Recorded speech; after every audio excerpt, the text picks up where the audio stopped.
오늘 이야기할 사진가는 독일의 칼 블로스펠트입니다. 제가 사진가라고 소개했습니다만 그는 원래 사진 기사였어요. 기술자였습니다. 사진 테크닉을 구사해서 사진 자료를 생산하는 일이 그의 일이었습니다. 기술자인 그는 자신이 나중에 예술가로 높이 평가받을지는 전혀 생각지 못했죠. 그가 만든 사진이 현대사진의 개념사진, 또 독일의 유화학적 사진에 커다란 영향력을 미쳤습니다. 그러면 도대체 그의 사진이 어떻길래 이런 찬사를 받는지 이야기를 해보겠습니다. 1865년 독일의 한 지방도시에서 평범한 가정에서 태어난 블로스펠트는 중등학교를 마치고 미술품 주용을 만드는 주물 공장에서 도제 수업을 받게 돼요. 그리고 나서 정부 장학금을 받아서 베를린으로 갑니다. 거기서 왕립 장식미술대학에서 공부를 하게 됩니다.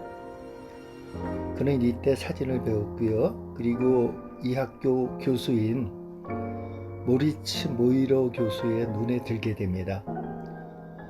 모이러 교수는 당시 막 기지개를 켜던 시작 단계에 있던 아르누보 스타일의 예술 디자인의 교육 자료를 개발하기 위해서 6명으로 팀을 만듭니다. 이 팀에는 식물학자, 사파가, 그리고 사진기사가 있었어요. 블로스펠트는 사진을 만드는 사진기사로 참여하게 되죠. 이 팀은 1890년부터 1896년까지 6년간 그리스, 이탈리아, 아프리카 북부에서 식물을 채집해서 교육자료를 만듭니다. 사파도 그리고 말려서 표본도 만들고 또 사진도 찍고 이렇게 해서 자료를 만들었겠죠. 블로스펠트는 클로즈업 확대 촬영이 가능한 카메라를 직접 개발하고 만들어서 사진 원판을 제작합니다. 이 당시에는 오늘날 우리가 쓰는 셀룰로즈 베이스 플라스틱 필름이 없었죠. 유리 원판을 사용하던 그러한 시대입니다. 그가 확대 촬영한 배율은 3배에서 15배, 심지어는 45배까지 그렇게 확대해서 촬영했답니다. 당시 기술로서는 아주 획기적인 방법이었어요. 이들 6명의 팀은 6년의 그 학술 탐사를 마치고 1896년에 베를린으로 돌아가죠. 그리고 블로스펠트는 모리츠 교수가 개설한 살아있는 식물로부터의 모형 찾기라는 과목을 맡아서 강사로서 활동을 하게 됩니다.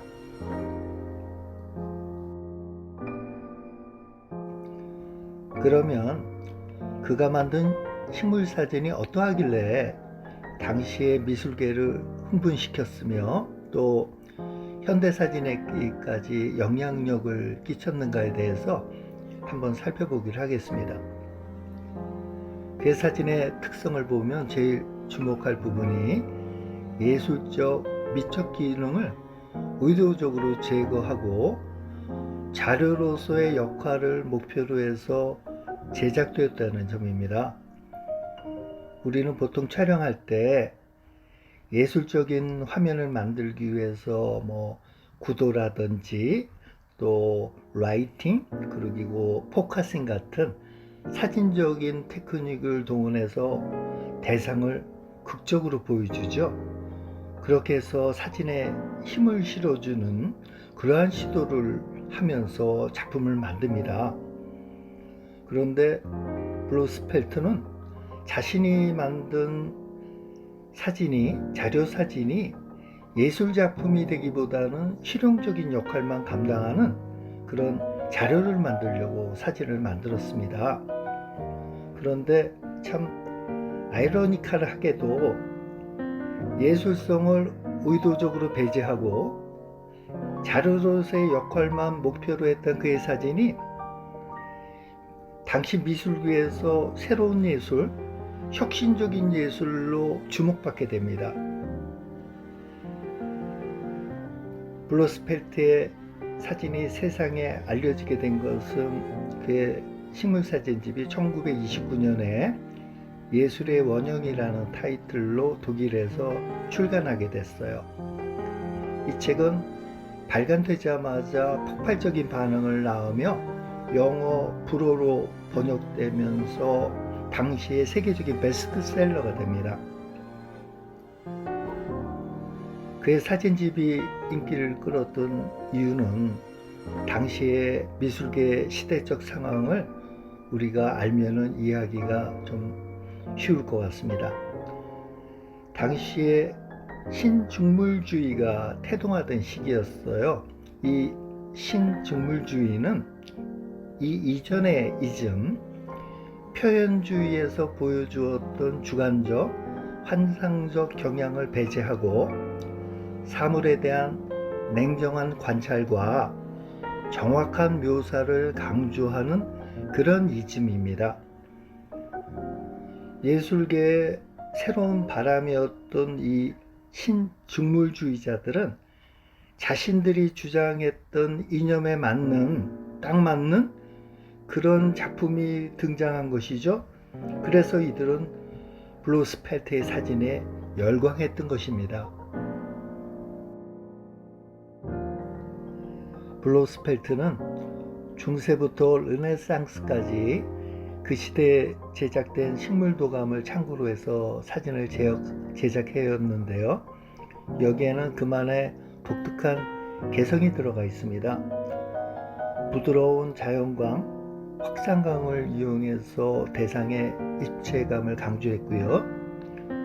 회색 톤의 중순톤을 배경으로 선택해서 조리개를 바짝 조이고 펜 포커스로 촬영합니다. 그래서 대상이 갖고 있는 디테일을 최대한으로 선명하게 묘사하죠.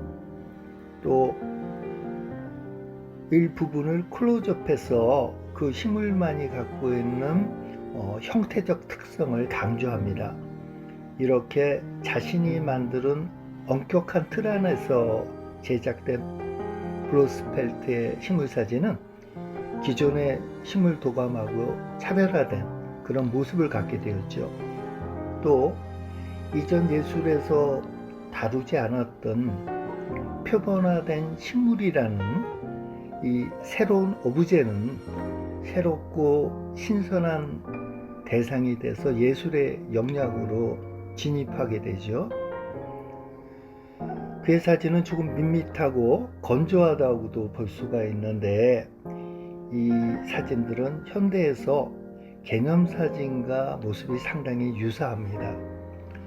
또 유형을 나눠서 한 종을 갖다 일괄적으로 찍어나가는 방법은 배우 부부에게 커다란 영향을 끼치게 되죠. 그래서 독일 유형학적 사진의 뿌리가 됩니다. 그런 1890년부터 1930년까지 40여 년간 6천여 점의 사진을 만들었습니다.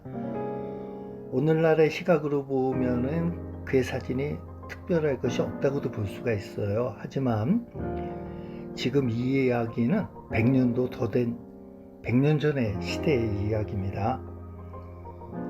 오늘은 칼 블로스펠트의 이야기를 했습니다. 잠깐 여기서 지난번 강좌 그 케빈 카터 그 강의 얘기 잠깐 말씀드릴게요. 그 강좌 내용에 그 좀 문제가 있었나 봐요. 유튜브 알고리즘이 그 판단하기를 그래서 댓글 작성이 금지되었습니다. 지난번 강의는 그건 제가 금지시킨 것이 아니고요.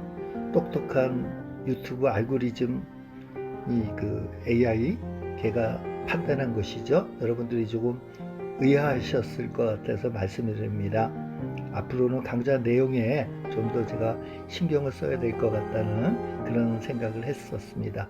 네, 끝까지 시청해 주셔서 감사드립니다.